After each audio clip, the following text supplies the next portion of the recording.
So this year I've learned a ton about 3D character animation. And now that you can do this on an iPhone, I really wanted to share some tips for other beginners, including the past version of myself who was interested in this stuff but had no clue how to do it. So in the past I've dabbled with 3D character animation for cinematics, but this year I've really been focusing on doing combat animations as well as trying to figure out how to do the visual effects for my urban fantasy project. Before I animate anything, I always film video reference of me performing the action, because when you're animating, you're crafting a performance from scratch. And it's always helpful for me to have a visual framework to animate from. And then I start blocking out the key poses for my animation. And there's a really great tip from Masahiro Sakurai, the creator of Smash Bros, who breaks down his combat animations in 4 stages: the standby, the lead up, the attack, and the follow through. And even if you're not making combat animations, it can be really helpful to break your animation down in stages like this, just so you have clear objectives for each pose, and just so you can make sure that the animation is that much stronger. And that kind of kicks off the animation process for me as I preview my animation through stepped animation, which is just the poses by themselves, and I'll also work with smooth animation of my poses just so I can see the overall rhythm of what I've got. And here I'm heavily relying on those 12 animation principles that I spoke about in my last video, specifically things like timing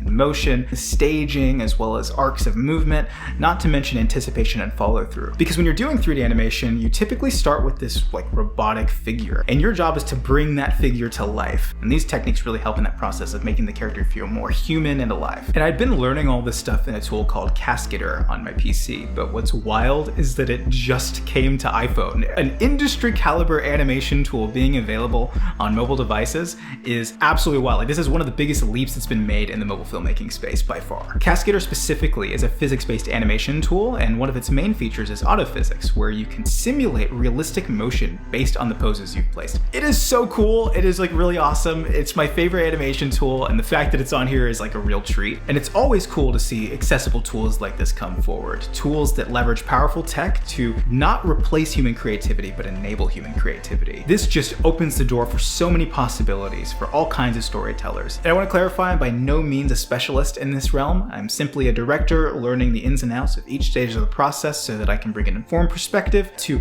any collaboration that I do. So that's just a little bit of what I've been learning about 3D character animation. I highly encourage anyone interested to go try this stuff. And if you have any questions about anything, definitely let me know, because I'm trying to figure out what other videos to make. I don't know what else to make videos about, so definitely let me know. But just remember, y'all, human creativity, expression, and connection are like the lifeblood of existence. That's what I believe. So keep learning, keep creating, keep connecting, and go tell your stories. You have everything you need, so make something awesome.